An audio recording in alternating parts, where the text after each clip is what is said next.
Baltimore. This is Dr. Marsha Koger. I am the co-host or the host. I'm saying co-host because my husband was with me last week, but I'm the host of the Granted in Style radio show. Parents, today we are going to talk about tips for parents and working with your child at home online. And I know this is the first time in our history that we've had to start school virtually like this, online, where students are going to be at home and a lot of parents are going to be home working with your student. So today I'm going to be giving you tips on how to work with your child online. And these tips can be for a child any age, younger, older. But before I even talk about the tips, first of all, I want to say parents, you can do this. I know some people feel a little uncomfortable about this and they feel like, oh, I can't wait until we go back to school. I can send my child off to school. But parents, you can do this. First of all, you know your child probably more than that teacher does. You know your child more than anyone else. So you know what motivates your child. You know how your child learns. You know your child. So you should really know how to implement some things to help them to learn. And even you think about it. Think about when you were a child. What were some of the things that you would have liked a teacher to have done for you that could have helped you learn? Most likely your child learns the same way that you do. So think about that too. So you can do this. Y'all, we can do this. So I'm going to give you some tips to help you to work with your child and working online. I want to start with the whole concept of learning styles. There was a concept back in the 1995 or so. There was Tag and Bar.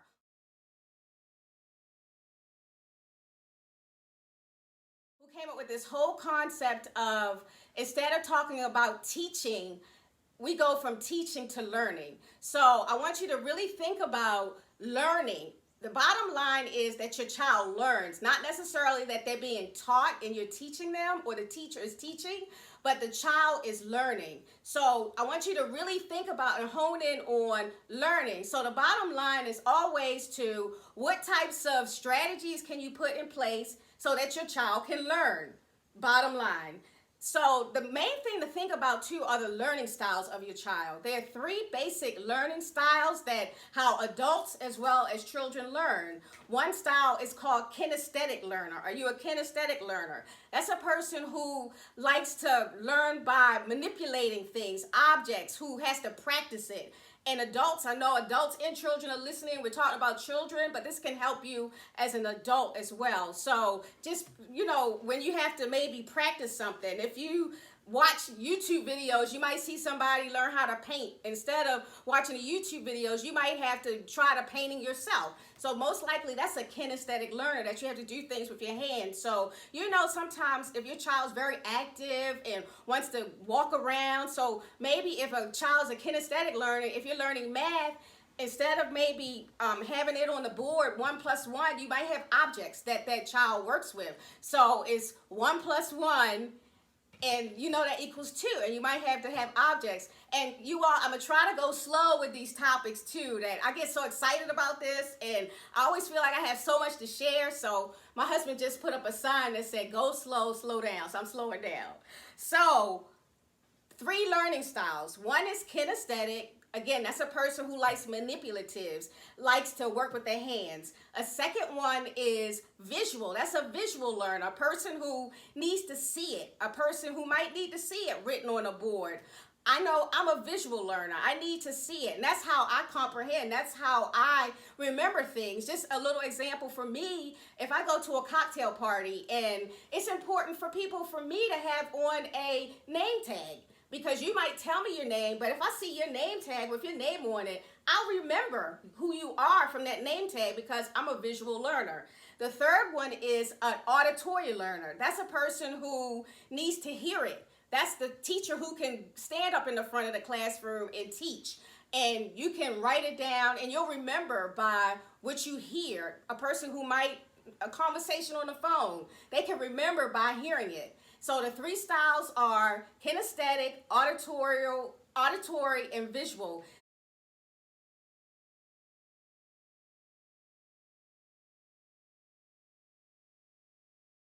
There is a questionnaire that is good for children and adults. It's called the Vark Questionnaire. That's a well-known instrument. It's spelled VARK questionnaire, and there are a series of questions. There are about 16 questions, and they ask you different things you would do in various scenarios, and you can figure out what kind of learner you are. Sometimes you might change. You can be a combination of a couple, but it's important to know that. It's important to know that for yourself. It's important for you to know that about your child, because depending on what kind of learner you are will depend on what types of strategies that you know that you might need to help and work with your child on.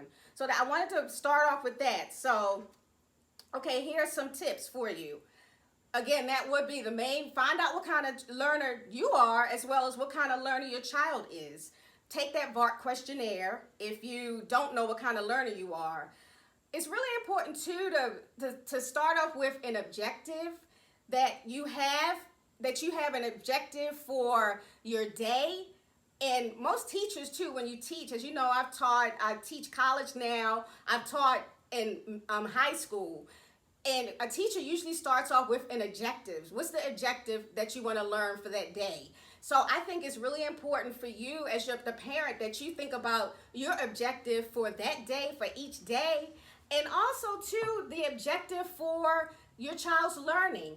I feel like I'm going to give these tips on just teaching them in regular content, but I've been really thinking about this subject, and this can be an opportunity for you as a parent. I know you can think about maybe there's some things that you wish you had learned when you were in school and you didn't learn. This could be an opportunity for you to teach your child those things. I know a lot of people talk about, well, maybe I'd like to learn more about financial literacy, writing a check, about doing a budget. This might be an opportunity as a parent that you can teach your child these things that they normally wouldn't get in the school system. I know I was really big on having my children learn about African American history, and so I like everybody to look at Hidden Colors. And if any of my students are listening, they'll laugh, because we looked at Hidden Colors. We looked at the power of race. It was the power of race. We looked at several documentaries and things that went into race in our history, in African American history. That was important to me. And a lot of times a teacher too, you might can't teach that in your curriculum and your content. But again, you're teaching your child at home. So this might be an opportunity for you to teach those things to your child. And every moment is a learning moment. I'm not going to say teaching. You're teaching, but it's an opportunity for your student, your child to learn. Every opportunity is a learning moment. You're at home working with your child. You might want to teach your child about your work and what you do. My husband's an accountant and he's working at home. This could be an opportunity for him to talk to our kids about, this is what I do. This is what a spreadsheet looks like. So use this as an opportunity to educate your child about the things that you maybe would have wanted to know when you were growing up and in school. So think about that in doing this. You might want to teach them how to cook.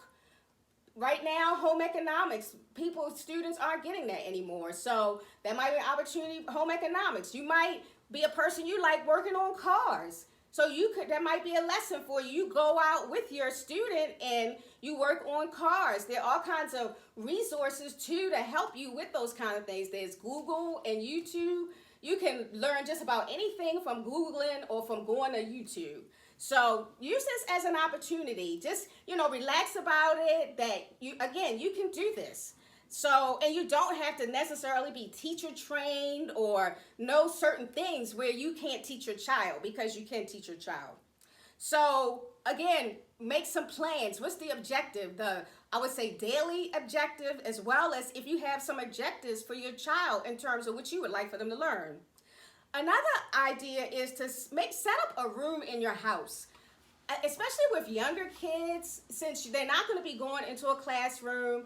I think it would be a good idea to set up a room in your house. With a younger kid, you might have ABC chart on the board. If you notice in classrooms, that's always a big deal, a big thing in how does the environment look. So you can make it colorful. You might have, it's just really important to have a set aside space in your house where your student is going to learn. And that's a practice for everything. I just finished a book called Atomic Habits, which was excellent, and it really talked about the importance of having designated spaces in your house for certain things. If you have a home office, make sure you do your work for your work that you do in your home office. If you have things in your living room, just if you're going to just talk in your living room, just make that space conducive for that. So it's important, again, when you're working with your child, they're working from home, that you have a designated area that you're going to teach your child and they're going to work in, and they know this is the space where they're doing their work.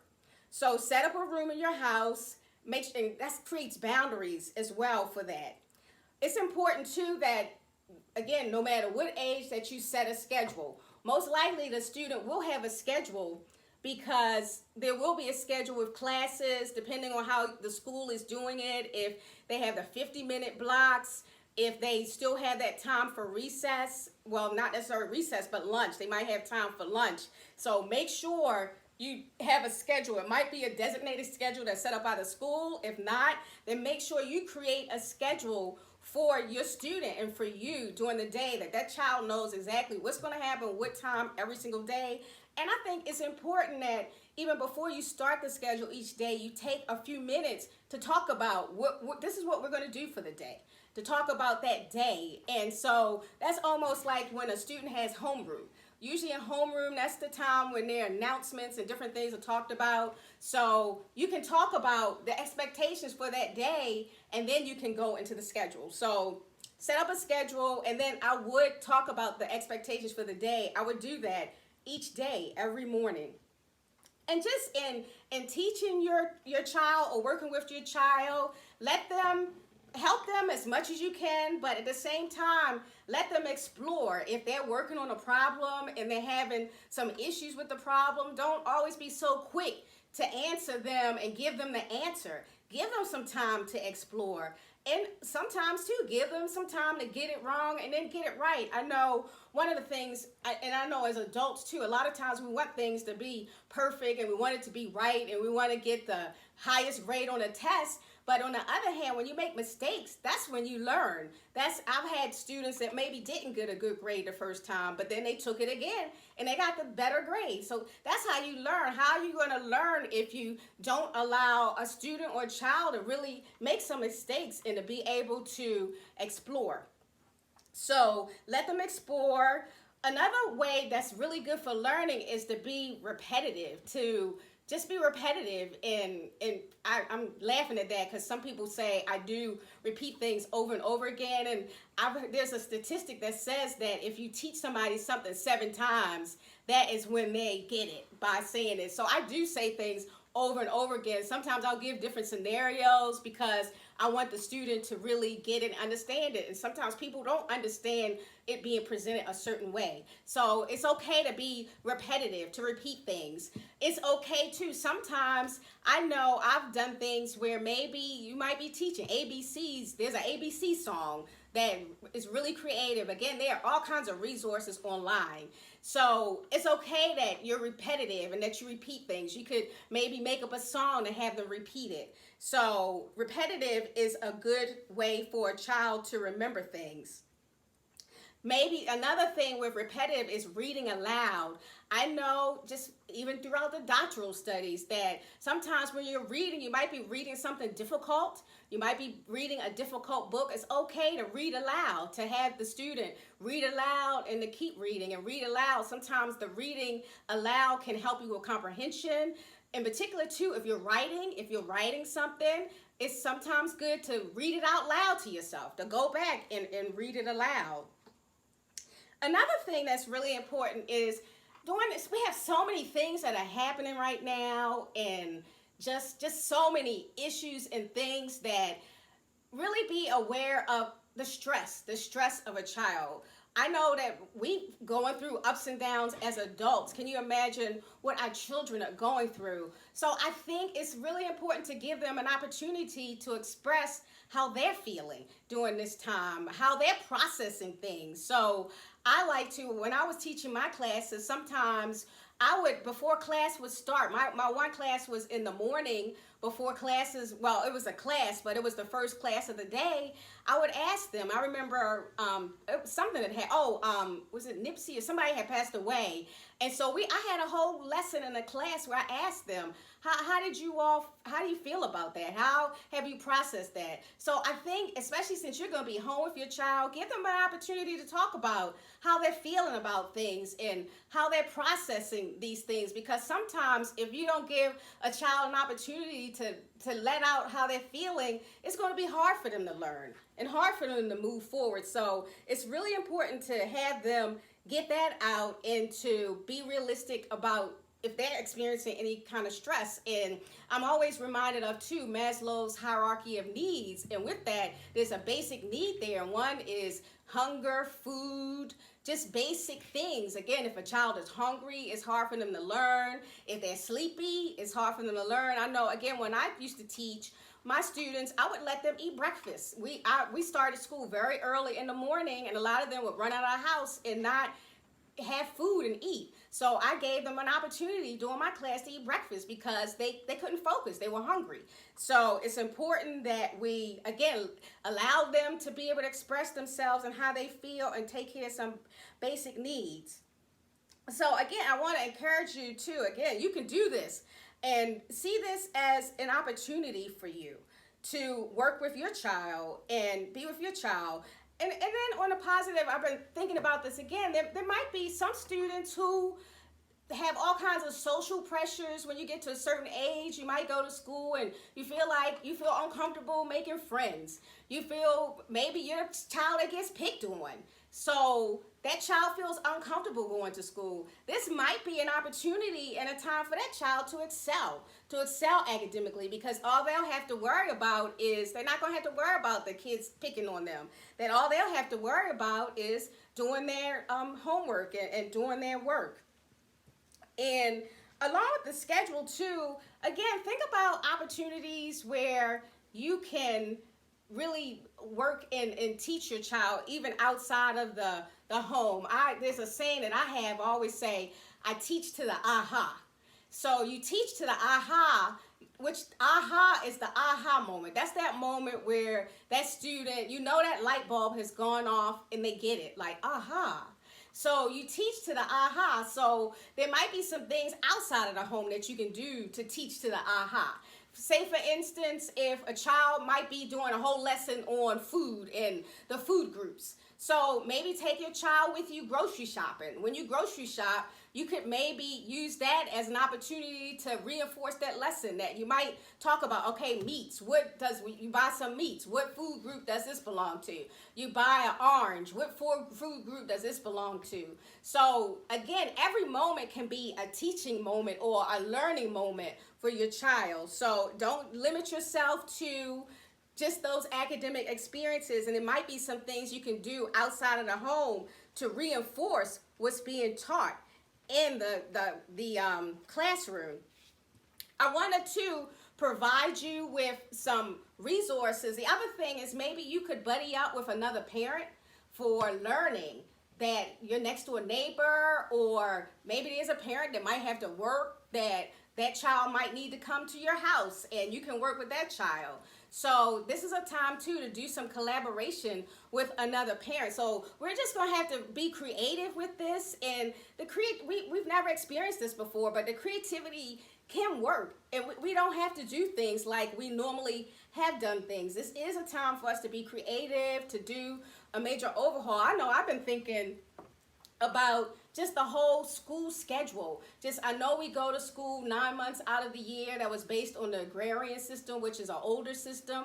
Maybe it's time for us to rethink that. Even I've been thinking about school schedules, just in terms of the 50-minute increments and how many classes they have during the day. Maybe it's a time for us to reevaluate that and think about how to set up our schedules a little bit differently. So this is really a chance for us we could almost redesign education to make it better and more effective for us. So resources, as a parent, as a teacher, there's one website, it's called Teachers Pay Teachers. Teachers Pay Teachers has all types of lesson plans on there. A lot of them are free. As a teacher, I use them. As a parent, you can use them. there is a lesson online for everything. If there's something that maybe your student is learning at home and they're having difficulty, go to Teacher Pay Teachers. You can put in the grade of the child. You can put in, there's a lesson for everything, for health. There's a lesson for social studies, a lesson for technology. Again, some of the resources are free, but some of them there's just a very small cost. So as a parent, I would encourage you to use that as a resource. Another resource is a website. It's called Flocabulary. That's Flocabulary. That's flocabulary.com. That is very interesting website. There's a lesson on there for everything, but it's very creative. There are a lot of lessons with music. There are, and they tackle everything, but it's a very current, up-to-date website that has lessons for things. Again, the bottom line is, what does your student need to learn? Just what do they need to learn? So what is the most effective way that you can teach this student so that they learn? So again, the two resources are Teacher Pay Teachers and then Flocabulary.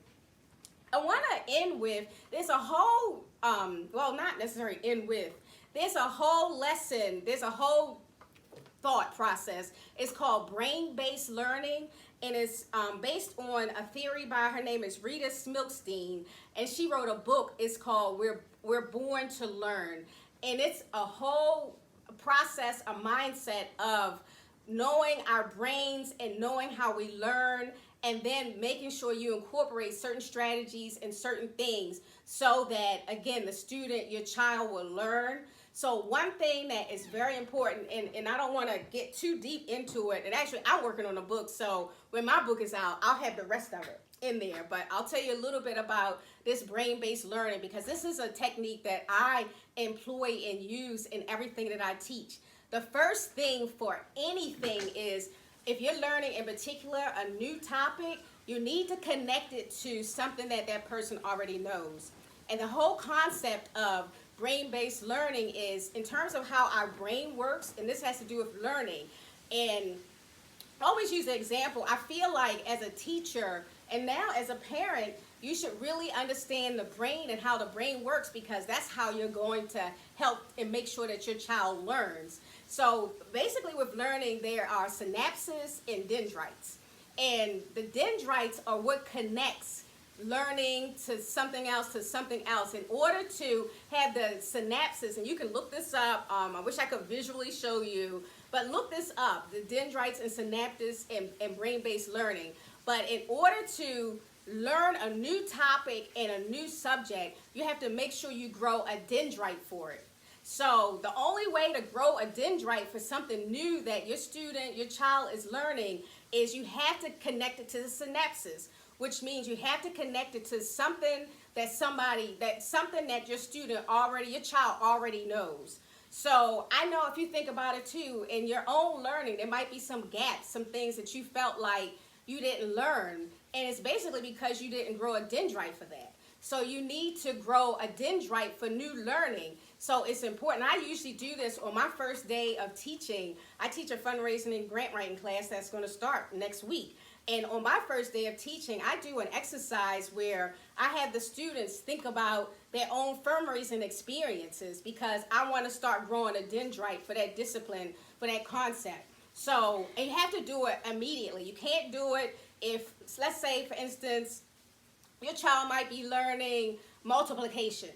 And multiplication, that's a whole new concept. So maybe they know how to add and subtract. So some kind of way you make a parallel between adding and subtracting. But maybe the multiplication, you might give them an example of something they just experienced at home, or something that they like and play with. They might play with a Barbie doll, Bratz doll, just a doll. So that connects to something that they already have some concept for, something that they already know. So you make some kind of connection to something that they already know, that they like, that they're familiar with, so that they can start learning that new material. So it's important to do that, or else the student, the child is going to memorize what the content is, and they're not going to learn it.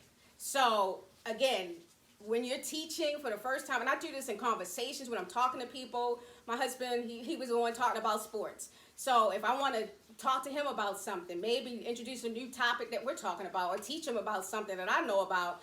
I might say something about sports so he can make an automatic connection, so he can start growing a dendrite for that new concept that I'm thinking about talking to him about.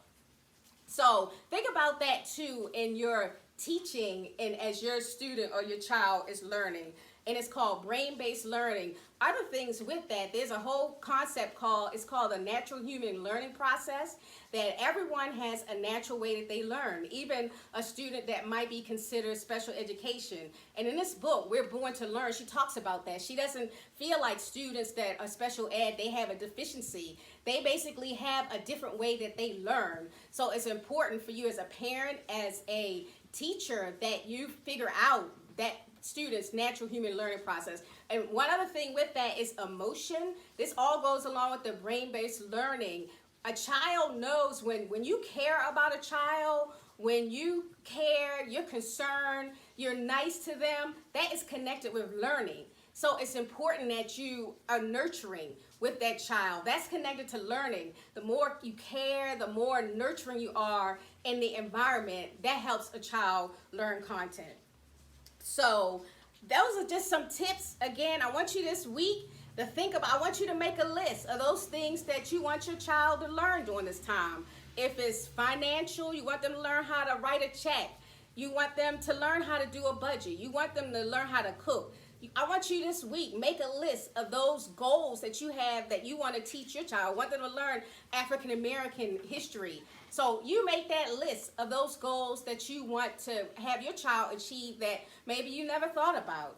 And just think about these tips. Again, we got this, y'all. We got this. We can do this. So again, this is Dr. Marsha Koger. I'm with the Grand and Style Radio Show. I always like to end with amen, which means agree with God, move with God, end with God, and never doubt God. And I'll see everybody. I'll talk to everybody next Saturday. Thank you very much.